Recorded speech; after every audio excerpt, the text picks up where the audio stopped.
जय हिंद। आप सभी फौजी वर्दी लवर्स का आपके अपने चैनल में एक बार फिर से स्वागत है। दोस्तों, आज हम पढ़ने वाले हैं एसएससी जीडी 2026 के लिए हिंदी के पूरे 20 प्रश्न का आज हम पेपर सोल्व करने वाले हैं। देखिए, आप सभी को पता है कि आप सभी की जो एग्जाम डेट है वो आ चुकी है। अब आपके पास ज्यादा समय नहीं बचा। 23 फरवरी से आपके एग्जाम स्टार्ट है और हिंदी ऐसा सब्जेक्ट है जिसमें आप 40 में से 40 नंबर आपको लेने हैं। तो आपको एक महत्वपूर्ण तैयारी आपको करनी होगी। उन क्वेश्चंस को सोल्व करना पड़ेगा जो आपके एग्जाम्स में आए हुए हैं और एग्जाम्स में आ सकते हैं। हर लेवल के हर पैटर्न के क्वेश्चंस को आपको सोल्व करना पड़ेगा। तो आज पूरा का पूरा पेपर होने वाला है। ये सोच के देना है कि आप एसएससी जीडी का पेपर दे रहे हो, जिससे आपको आइडिया लग जाएगा कि कौन से टॉपिक में आपको प्रॉब्लम है, ताकि आप उस टॉपिक को पढ़ सको, उस टॉपिक को याद कर सको। तो पूरा टेस्ट देना है, ठीक है जी। चलिए बिना देरी के शुरुआत करते हैं। पहला क्वेश्चन आपकी स्क्रीन पर आ चुका है। क्वेश्चन नंबर पहला है आपका कि निम्नलिखित प्रश्न में 4 विकल्पों में से उस सही विकल्प का चयन करें जो वाक्यांशों के लिए एक शब्द का विकल्प हो। दूसरों को दोष खोजने वाला व्यक्ति, यानी कि दूसरों के अंदर दोष खोजने वाले व्यक्ति को क्या कहा जाता है। सोचिए कि जो व्यक्ति जो दूसरों में दोष खोजता है, दोष का मतलब होता है दूसरे व्यक्तियों में कमी को खोजना। अब पहला देखिए, अनुचर। अनुचर का अर्थ क्या होता है? अनुचर का मतलब होता है किसी को फॉलो करना, ठीक है जी। किसी को फॉलो करना, यानी कि उसने जो भी बोला, जैसे भी वो बता रहा है, उसको फॉलो करने वाले को अनुचर कहा जाता है। तो ये तो नहीं होगा क्योंकि ये दूसरों में दोष नहीं निकाल रहा, ये किसी का फॉलो कर रहा है। त्रासदी। त्रासदी का मतलब होता है कोई ट्रेजेडी, यानी कि कोई दुर्घटना हो जाती है या बुरी घटना हो जाती है, उसको क्या बोला जाता है? त्रासदी बोला जाता है। तो ये भी नहीं होगा। और ये जो बता रहा हूं ना, ये आपको याद करते हुए चलना है। अनुचर हो सकता है कि इस बार आपसे अनुचर पूछ ले, हो सकता है इस बार आपसे त्रासदी पूछ दे। तो जो बताते हुए चल रहा हूं उनको याद करते हुए भी चलना। उसके बाद हस्तक्षेप का मतलब क्या होता है? इसका मतलब होता है किसी के बीच में अड़चन डालना, या बोल सकते हो कि कोई काम कर रहा है उसको डिस्टर्ब करना, उसको कहा जाता है हस्तक्षेप। तो ये भी नहीं होगा। तो जब 3 नहीं होंगे तो चौथा अपने आप ही आंसर हो जाएगा, ठीक है जी। छिद्रान्वेषी, इसका मतलब होता है किसी दूसरे व्यक्ति के अंदर कमी को निकालना या उसके अंदर के दोष को निकालना। तो ऑप्शन नंबर डी क्या हो जाएगा हमारा यहां पर करेक्ट आंसर हो जाएगा। और ईमानदारी से हर एक स्टूडेंट कमेंट करके बताएगा इस पेपर में आपका क्या स्कोर रहा है। पहले इस पूरे पेपर को आपको देखना है, ठीक है जी। समझाते हुए चलूंगा, जो आप एग्जाम्स में आ सकता है वो बताते हुए चलूंगा और आप आंसर करते हुए चलना। और लास्ट में ईमानदारी से कमेंट करके बताना आपका क्या स्कोर रहा। क्वेश्चन नंबर दूसरे के ऊपर चलते हैं। क्वेश्चन नंबर अपना दूसरा है कि दिए गए वाक्य में रेखा अंकित शब्द का तद्भव शब्द ज्ञात कीजिए। तद्भव का मतलब होता है कि संस्कृत का जो शब्द है उसको वैसे ही हमें बताना है कि जैसे उसका अर्थ है वही हमें बताना है। बताओ, वर वधु मंडप में बैठे हैं, तो यहां पर देखो रेखांकित किसको किया गया है? वधु को। किसको किया गया है भाई? वधु को क्या किया गया है? यहां पर रेखा अंकित किया गया है। अब वधु का मतलब क्या होता है? अगर वधु का नहीं पता आपको, वर वधु बोला जा रहा है। जैसे ही आप सभी की जॉब लग जाएगी, आपकी शादी होगी, फिर बोला जाएगा कि वर वधु को बुलाइए, ठीक है जी। तो वधु का मतलब होता है दुल्हन। तो ऑप्शन नंबर डी यहां पर करेक्ट आंसर हो जाएगा। वधु का मतलब होता है दुल्हन। लेकिन अगर वर के बारे में पूछा होता तो वर का अर्थ हो जाता दुल्हा। जो दुल्हा होता है उसको क्या कहा जाता है? वर। तो वर दुल्हा, वधु क्या हो जाएगी यहां पर? दुल्हन हो जाएगी। तो हमसे वधु का पूछा था तो दुल्हन हम कर देंगे, ठीक है जी। चलो, हाँ, जल्दबाजी में गलती करके बेटी मत कर देना, ठीक है जी। यहां पर वधु दुल्हन है, बेटी ही बनती है दुल्हन, लेकिन दुल्हन है इसका मतलब। क्वेश्चन नंबर 3 के ऊपर चलते हैं कि दिए गए वाक्य में उचित पर्यायवाची शब्द का चयन करें और रिक्त स्थान की पूर्ति करें। तो यहां पर आपको पर्यायवाची शब्द बताना है। किसका बताना है? विभिन्न का पर्यायवाची शब्द आपको बताना है। पूरा पढ़िए कि भारत में विभिन्न प्रकार के लोग हैं, ठीक है जी। विभिन्न धर्म के लोग हैं, विभिन्न जाति के लोग हैं, विभिन्न सोच के लोग हैं, ठीक है जी। तो आपको बताना है विभिन्न का मतलब क्या होता है। विभिन्न का मतलब होता है अलग अलग, ठीक है, अलग अलग प्रकार की। कुछ अच्छा सोचते हैं, कुछ बुरा सोचते हैं, कुछ सही सोचते हैं, कुछ गलत सोचते हैं, कुछ ईमानदार हैं, कुछ बेईमान हैं, इस प्रकार से होता है। विभिन्न का मतलब होता है अलग अलग, तो अलग अलग का क्या हो जाएगा यहां पर भिन्न भिन्न। ठीक है जी, आपको यहां पर अलग अलग लिख के दे दे, ठीक है, यहां पर भिन्न भिन्न लिख के दे दे, लेकिन विभिन्न का मतलब समझो। मैंने क्या बोला है कि रटना नहीं है, आपको क्या समझना है भाई, अर्थ को समझना है कि अर्थ क्या है। ठीक है, अर्थ समझ के फिर आप ऑप्शन देख के आप आराम से आंसर कर लोगे। तो विभिन्न का मतलब होता है अलग अलग प्रकार के, अलग अलग सोच के, तो क्या हो जाएगा, भिन्न भिन्न हो जाएगा। अड़चन का मतलब होता है बाधा आ जाना। ठीक है जी, कोई काम कर रहे हो उसके बीच में कोई बाधा आ गई, उसको अड़चन बोल दिया जाता है। अड़चन बाधा सभी का मतलब एक ही। चलो क्वेश्चन नंबर 4 पे चलते हैं कि निम्नलिखित प्रश्न में 4 विकल्पों में से उस विकल्प का चयन करें जो कोष्ठकों में दिए गए शब्द के तद्भव रूप का सही विकल्प है। देखो तद्भव पहले भी आ चुका है, फिर से आया है, तो तत्सम से तद्भव से आपके एग्जाम्स में क्वेश्चंस पक्का आएंगे, तो आपको इनको अच्छे से समझ लेना है।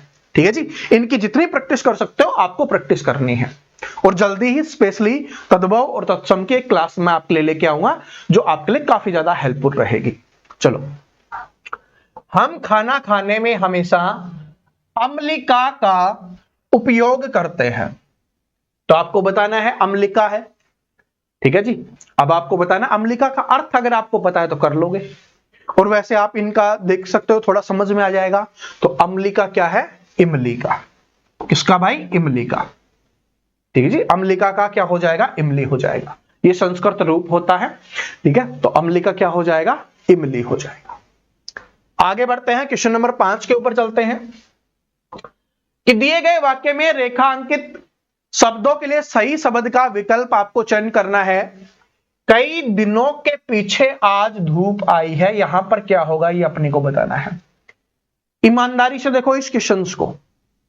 मैं आपको एक बात बताता हूं, आपके एग्जाम में जो हिंदी आती है ना, वो हिंदी पूछता है जो हम सभी आम बोलचाल में यूज करते हैं, कहीं ना कहीं हम इस्तेमाल करते हैं, या हमने बचपन से पढ़ा है उसी का होगा। बताओ, बताइए। तो आप एक बार बोल के देखो, आपको पता चल जाएगा, बोल के ही देखो। कई दिनों के बाद आज धूप आई है, तो हमने क्या बोला, कई दिनों के बाद। अभी देखो मौसम कितना ठंडा हो रहा है ना, कहीं पे धूप निकल रही है, नहीं निकल रही, 2-3 दिन से धूप नहीं आ रही, तो आप सभी क्या बोलोगे कि आज कई दिनों के बाद धूप निकली है, तो कई दिनों के बाद होगा, तो option number B correct answer हो जाएगा, कई दिनों के बाद आज धूप आई है। तो ये क्या होगा, के पीछे नहीं, कई दिनों के बाद। हमें बताना था इसकी जगह पे क्या यूज होगा, तो हमें इसको यूज करना है। आगे बढ़ते हैं, क्वेश्चन नंबर 6 के ऊपर चलते हैं कि निम्नलिखित प्रश्न में 4 विकल्पों में से उस विकल्प का चयन करें जो दिए गए मुहावरे का अर्थ को सर्वश्रेष्ठ रूप से व्यक्त करता है।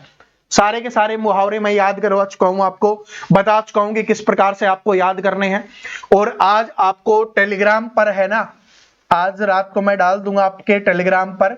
ठीक है जी, और टेलीग्राम का लिंक डिस्क्रिप्शन में मिल जाएगा, वहां पर मैं आप सभी के लिए मुहावरों की एक पूरी लिस्ट डाल दूंगा जो आप याद कर लेना। आपकी मुहावरों की क्लास हो चुकी है और आपकी विलोम शब्द की क्लास हो चुकी है, तो मुहावरे और विलोम शब्द दोनों की पीडीएफ है प्रैक्टिस करने के लिए, आज आपको टेलीग्राम पे मिल जाएगी, ताकि और क्वेश्चंस आप याद कर पाओ। ठीक है जी, चलो अब किसका बताना है, कौन से मुहावरे का, पापड़ बेलना। इस मुहावरे का अर्थ आपको बताना है, बहुत अच्छा मुहावरा है पापड़ बेलना। अर्थ को समझो, आपने बहुत बार सुना होगा कि यार सिलेक्शन लेने के लिए बहुत ज्यादा पापड़ बेलने पड़े हैं, सरकारी नौकरी ऐसे नहीं मिलती, उसके लिए काफी ज्यादा पापड़ बेलने पड़ेंगे। सुना होगा ना, सुनते हो ना, ये बात सुनते हुए आ रहे हो। तो पापड़ बेलने का मतलब होता है कि आपको बार बार प्रयास करना होगा, बार बार मेहनत करनी होगी। तो क्या हो जाएगा, सफलता प्राप्ति के उद्देश्य से हर प्रयास करना। ठीक है जी, तो क्या हो जाएगा, ऑप्शन नंबर 1 करेक्ट आंसर हो जाएगा। सफलता प्राप्ति मतलब आपके लिए क्या है, सफलता, गवर्नमेंट जॉब। तो गवर्नमेंट जॉब लेने के लिए आपको बार बार प्रयास करना होगा, तो सफलता प्राप्ति के उद्देश्य से हर प्रयास को करना, जितना आप कर सकते हो। तो ऑप्शन नंबर 1 क्या हो जाएगा, यहां पर करेक्ट आंसर हो जाएगा। आगे बढ़ते हैं, क्वेश्चन नंबर 7 के ऊपर चलते हैं कि निम्नलिखित प्रश्न में से 4 विकल्प आपको दिए गए हैं, उसमें आपको लोकोक्ति बतानी है। किसका अर्थ बताना है, सहज पके सो मीठा होय। अब कीजिए, थोड़ी सी मेहनत कीजिए, समझ में आ जाएगा। थोड़े अर्थ को समझने की कोशिश कीजिए, क्योंकि जब मैंने क्लास करवाई थी तब भी आपको यही बोला था कि अर्थ समझने की कोशिश करो, आंसर अपने आप निकल जाएगा। सहज पके, सहज का मतलब क्या होता है? आराम से। सहज का मतलब होता है आराम से या धीरे धीरे आप बोल सकते हो। सहज पके मतलब धीरे धीरे पके, सो मीठा होए तो वो बहुत अच्छा होता है। मीठे का मतलब क्या होता है? अच्छा होना। जैसे कि आम लगा हुआ है, कैरी लगती है ना, फिर वो धीरे धीरे पकती है और बहुत मीठा लगता है। आप सभी मेहनत कर रहे हो, आप सभी की जिस दिन जॉब लगेगी ना, उस बहुत मीठा हो जाएगा, और उस दिन काजू कतली मेरे पास भेज देना, ठीक है जी।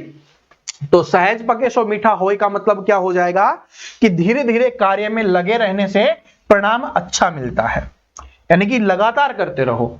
तभी तो मैं बोलता हूं कि भाई हर दिन आप 8 घंटे नहीं पढ़ पाओगे, हर दिन आप 6 घंटे नहीं पढ़ पाओगे, किसी दिन 2 घंटे पढ़ोगे, किसी दिन 10 घंटे पढ़ोगे, किसी दिन 6 घंटे पढ़ोगे, लेकिन पढ़ना कंटिन्यू है धीरे धीरे। तो धीरे धीरे कार्य में लगे रहने से परिणाम अच्छा मिलता है। और ये देखो परिणाम है, ये भी आपसे एग्जाम्स में बहुत बार आता है, कभी वर्तनी में पूछ लेता है, कभी और प्रकार से पूछ लेता है। परिणाम का मतलब होता है रिजल्ट, है ना। परिणाम का मतलब क्या होता है? रिजल्ट। ये परिणाम है, एक परिमाण होता है, ठीक है, प्रमाण होता है, तो ये याद रख लेना। तो परिणाम है, परिणाम का मतलब होता है रिजल्ट, ठीक है जी। चलो आगे बढ़ते हैं, क्वेश्चन नंबर 8वें के ऊपर चलते हैं। क्वेश्चन नंबर 8 है आपका, आपको जो नीचे दिया गया है इसमें आपको बताना है त्रुटि कहां पर है। अगर त्रुटि है तो बता दीजिए, नहीं है तो वो भी बता दीजिए कि भाई त्रुटि नहीं है। जो भी इससे भिड़ेगा, जो भी इससे भिड़ेगा, किसी व्यक्ति की बात हो रही है और बोला जा रहा है कि जो भी इससे भिड़ेगा, जो ही इसे हरा देगा। जैसे ही आपने यहां पर जो ही पढ़ा ना, आपको लगा कि गलत है भाई, ये जो ही गलत लिखा हुआ है, इसकी जगह पे कुछ आएगा। तो ये जो ही गलत लिखा हुआ है तो क्या हो जाएगा? जो भी इससे हरा देगा, ठीक है। जो भी नहीं, ये जो भी वाला तो ये है, जो ही वाला इसमें होगा। अब बताओ, इसे हरा देगा, इसमें मिस्टेक आपको दिखी हुई है, इसका मतलब क्या है? कहां आएगा जो ही की जगह पे? वही इसको हरा देगा। क्या होगा कि जो भी इससे भिड़ेगा, ध्यान से कोशिश कीजिए कि जो भी इससे भिड़ेगा वही इसको हरा देगा। क्या हो जाएगा? भिड़ेगा वही इसको हरा देगा। तो जो ही नहीं होगा, इसकी जगह पे क्या होगा? वही होगा, ठीक है। तो option number D correct answer हो जाएगा। अगर वो ही होता तो भी ठीक हो सकता था, लेकिन यहां पर जो लिखा हुआ है तो ये नहीं होगा, ठीक है जी। तो जो भी इससे भिड़ेगा वही इसे हरा देगा, या वो ही इसे हरा देगा, ठीक है। तो गलती कहां पर है? इसमें है, तो ये इसमें दिया हुआ ऑप्शन नंबर डी में, तो ऑप्शन नंबर डी क्या हो जाएगा? करेक्ट आंसर हो जाएगा। आगे बढ़ते हैं, अगले क्वेश्चन के ऊपर चलते हैं। क्वेश्चन नंबर आपका 9वां है। आपको यहां पर पर्यायवाची शब्द आपको बताना है, तो पर्यायवाची याद कर लीजिए भाई। और किसका बताना है? ठीक का पर्यायवाची बताना है। अब ठीक तो आपके लिए बहुत आसान है, ठीक है। ठीक का पर्यायवाची बताइए। यही ठीक होगा कि उसे घर भेज दिया जाए। तो देखो, इति, क्या इति का मतलब ठीक होता है? बताओ, क्या इति का मतलब ठीक होता है? इति का मतलब होता है इस प्रकार से, ठीक है जी। इति का मतलब हो जाएगा इस प्रकार से, किसी भी चीज को लेकर हो जाएगा। नरप, क्या नरप का मतलब ठीक होता है? जो यहां पर नरप लिखा हुआ है, इसका क्या ठीक से संबंध है? नहीं। नरप का मतलब होता है कोई भी राजा मंत्री, जो बड़े बड़े राजा महाराजा होते हैं ना, उनको नरप कहा जाता है। तो नरप का मतलब क्या होता है? राजा होता है। तो क्या ठीक नहीं है? पवित्र, आप सभी को पता ही है, पवित्र का मतलब क्या होता है? कोई चीज स्वच्छ है, पवित्र है, ठीक है, प्योर है, उसको बोला जाता है। तो उपयुक्त, उपयुक्त का मतलब हो जाएगा ठीक। ये आपका आंसर है, ठीक है जी। लेकिन आपको अर्थ पता होना चाहिए, तभी आप कर पाओगे। तो याद कर लेना, नरप का मतलब होता है राजा। कोई राजा महाराजा की यहां पर बात हो रही है, कोई बड़े व्यक्ति की बात हो रही है, उसको नरप कहा जाता है। चलो आगे बढ़ते हैं, अगले क्वेश्चन के ऊपर चलते हैं। क्वेश्चन नंबर 10वां आपका, कि दिए गए विकल्पों में से 3 विकल्प शुद्ध वर्तनी वाले हैं जबकि एक अशुद्ध वर्तनी वाला है। तो आपको अशुद्ध वर्तनी वाले विकल्प का चयन करना है, यानी कि 4 जो ऑप्शंस हैं, इनमें से 3 तो ठीक लिखे हुए हैं, एक गलत लिखा हुआ है, वो आपको बताना है कौन सा गलत है। मां से प्यारा शब्द भला और क्या ही है, तो बिल्कुल ठीक है, मां भी ठीक लिखा हुआ है, प्यारा भी ठीक लिखा हुआ है, शब्द भी ठीक लिखा हुआ है, भला क्या और क्या ही है, ये सारे के सारे ठीक लिखे हुए हैं, तो ये तो ठीक है। हमें गलत वाला बताना है, तो ये तो ठीक हो गया। दादाजी के पैरों में दर्द है, तो दर्द ठीक है, में भी ठीक है, पैरों ये भी ठीक है, और दादाजी तो ठीक ही है, तो ये भी हो जाएगा कि दादाजी के पैरों में दर्द है, ये भी ठीक लिखा हुआ है। उसे तो स्वदेश ही प्यारा है, तो उसे तो ठीक लिखा हुआ है, लेकिन स्वदेश यहां पर गलत लिखा हुआ है। स्वदेश कैसे लिखा जाएगा, इस प्रकार से आपका स्वदेश लिखा जाता है, ठीक है जी। स्वदेश एक मूवी भी है, बहुत अच्छी मूवी है, तो क्या हो जाएगा स्वदेश, तो ये गलत लिखा हुआ है, तो ये गलत है, तो जो गलत है हमारा आंसर हो जाएगा, तो ऑप्शन नंबर सी यहां पर करेक्ट आंसर हो जाएगा। पेट में गैस हो गई है, ये भी ठीक है, ठीक है, पेट में गैस हो गई है। और इस में और मैं के बारे में आप सभी को पता ही होगा, में का मतलब होता है किसी बीच में, ठीक है जी, मध्य की बात हो रही है, और मैं का मतलब होता है खुद की या स्वयं की बात हो रही है, ठीक है। चलो आगे बढ़ते हैं, क्वेश्चन नंबर 11 है आपका। इसमें आपको बताना है त्रुटि, कि दिए गए वाक्य का वह भाग ज्ञात कीजिए जिसमें कोई त्रुटि है। त्रुटि का मतलब होता है गलती होना, त्रुटि का मतलब गलती कहां पर है, पढ़िए पहले तो। व्यक्ति को अपने समय का अच्छा सदुपयोग करना चाहिए। अब आप सभी को लग रहा होगा सच ये तो बिल्कुल ठीक है कि व्यक्ति को अपने समय का सही सदुपयोग करना चाहिए, सारी की सारी वर्तनी भी यहां पर ठीक लिखी हुई है, लेकिन त्रुटि आपको निकालनी है। देखो, अच्छा सदुपयोग, सदुपयोग का मतलब ही होता है अच्छा उपयोग, ठीक है जी। तो यहां पर इसके आगे अच्छा लगाने की आवश्यकता नहीं है, सिर्फ क्या लिखेंगे कि व्यक्ति को अपने समय का सदुपयोग करना चाहिए, अच्छा लगाने की आवश्यकता नहीं है, वो एक्स्ट्रा हो गया आपका। तो त्रुटि किसमें हो जाएगी, अच्छा वाला में, कि अच्छा आपका यहां पर नहीं आएगा। आगे बढ़ते हैं, अगले क्वेश्चन के ऊपर चलते हैं। इसमें रेखांकित शब्द का आपको क्या बताना है, विलोम शब्द बताना है, और विलोम शब्द मैं आप सभी को याद करवा चुका हूं, तो क्वेश्चन नंबर 12 का आप सभी आंसर करेंगे। किसका विलोम शब्द आपको बताना है, बेगम का। बेगम अपने सेवकों के साथ आ रही है, तो बेगम का मतलब क्या हो जाएगा, बेगम बिना बादशाह के क्या काम, है ना। बेगम का विपरीत क्या हो जाएगा, बादशाह हो जाएगा। बेगम का मतलब होता है रानी, अगर राजा लिखा हुआ होता तो क्या होता, रानी होता। बेगम लिखा हुआ है तो क्या हो जाएगा, बादशाह हो जाएगा, ठीक है जी। मालिक लिखा होता तो चाकर हो जाता, नौकर चाकर आपने सुना होगा, तो चाकर और नौकर एक होता है। राजकुमार होता है राजा का बेटा, उसको राजकुमार बोला जाता है, और राजकुमार का विपरीत क्या होता, तो राजकुमार का विपरीत हो जाता राजकुमारी। राजकुमारी क्या होती है, राजा की बेटी को बोला जाता है, ठीक है जी। चलो आगे बढ़ते हैं, क्वेश्चन नंबर 13 के ऊपर चलते हैं, और रेखा अंकित शब्द की सही वर्तनी ज्ञात करनी है। तो देखो सही वर्तनी वाले काफी क्वेश्चंस आए हैं, तो वर्तनी आप देख लेना, समझ लेना भाई। तो रहीम के दोहे बच्चे आज भी पढ़ रहे हैं, तो यहां पर हमें रहीम जी का नाम है वो सही लिखना है भाई, तो लिखिए। तो रहीम कैसे लिखा जाएगा, नाम से पता चल रहा है आपको, ठीक है। तो ऑप्शन नंबर 1 करेक्ट आंसर हो जाएगा, बड़ी ही आएगा, छोटे ही नहीं आएगा, तो ऑप्शन नंबर 1 क्या हो जाएगा, यहां पर करेक्ट आंसर हो जाएगा। आगे बढ़ते हैं, नेक्स्ट क्वेश्चन के ऊपर चलते हैं। विलोम शब्द आपको बताना है, विलोम शब्द आपको बताना है, क्वेश्चन नंबर 14 है आपका, और विलोम शब्द आप सभी को याद होगा। बच्चियों से लेकर युवतियों तक को इस विषय का प्रारंभिक ज्ञान देना अत्यंत आवश्यक है, तो आपको प्रारंभिक का बताना है विलोम शब्द। कौन सा शब्द बताना है, विलोम शब्द। विलोम का मतलब होता है विपरीत, उल्टा अर्थ, तो प्रारंभिक का मतलब होता है शुरुआती चीज, आरंभ की जो चीज होती है, तो आरंभ का विपरीत क्या हो जाएगा, अंतिम, आखिरी, तो क्या हो जाएगा, अंतिम, ठीक है जी। शुरुआती क्या हो जाएगा, प्रारंभिक का शुरुआती क्या हो जाएगा, पर्यायवाची आप बोल सकते हो, समानार्थी शब्द आप बोल सकते हो, ठीक है जी। तो प्रारंभिक का मतलब होता है स्टार्टिंग में, शुरुआती में, और अंतिम का क्या हो जाएगा, अंत में या आखिर में। आखिर लिख दे, अंतिम लिख दे, अंत लिख दे, सभी का मतलब एक ही है। चलो क्वेश्चन नंबर 15 है आपको, वाक्यांश आपको बताना है। वाक्यांश का मतलब होता है अनेक शब्दों के लिए एक शब्द। तो अनेक शब्द यहां पर क्या लिखे गए हैं, दो पहाड़ों के बीच का खाली स्थान। तो जो दो पहाड़ होते हैं उनके बीच के खाली स्थान को क्या कहा जाता है, जो खाली स्थान होता है। ठीक है जी, यहां पर रिक्त स्थान की बात हो रही है, जो मतलब कि खाली स्थान होता है। ठीक है, दो पहाड़ों के बीच का। तो जमीन, ढलान, पर्वत, घाटी, उसको क्या कहा जाता है, घाटी कहा जाता है।